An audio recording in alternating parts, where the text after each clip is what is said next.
Welcome back to the Adventures of Chris and Mike.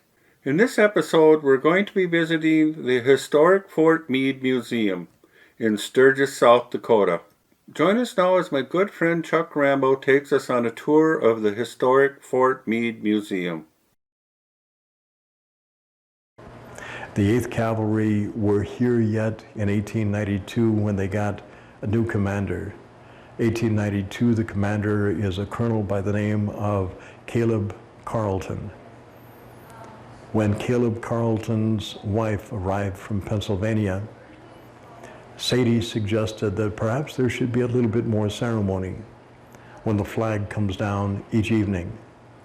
Perhaps the soldiers could do something, and the colonel agreed that perhaps something should be done. What could be done? Well, perhaps the band could be out there on the parade ground as the flag comes down.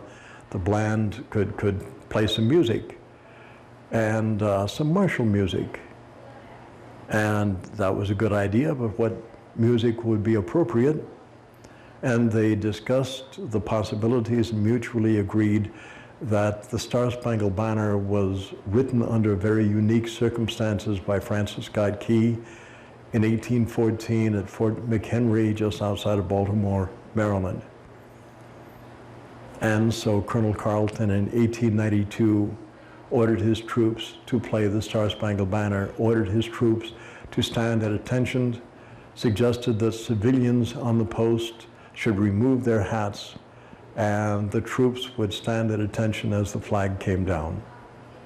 That ceremony was passed on within a couple of years to all of the posts across the United States.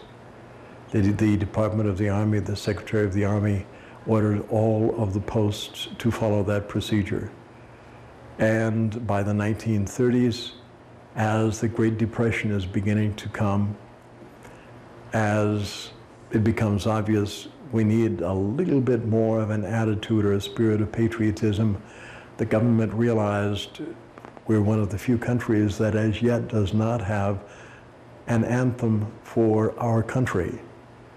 In 1930, the Star-Spangled Banner is proposed in Congress as our national anthem. In 1931, the President signed the bill establishing the Star-Spangled Banner as our national anthem. We are very proud that, in fact, it started here in 1892.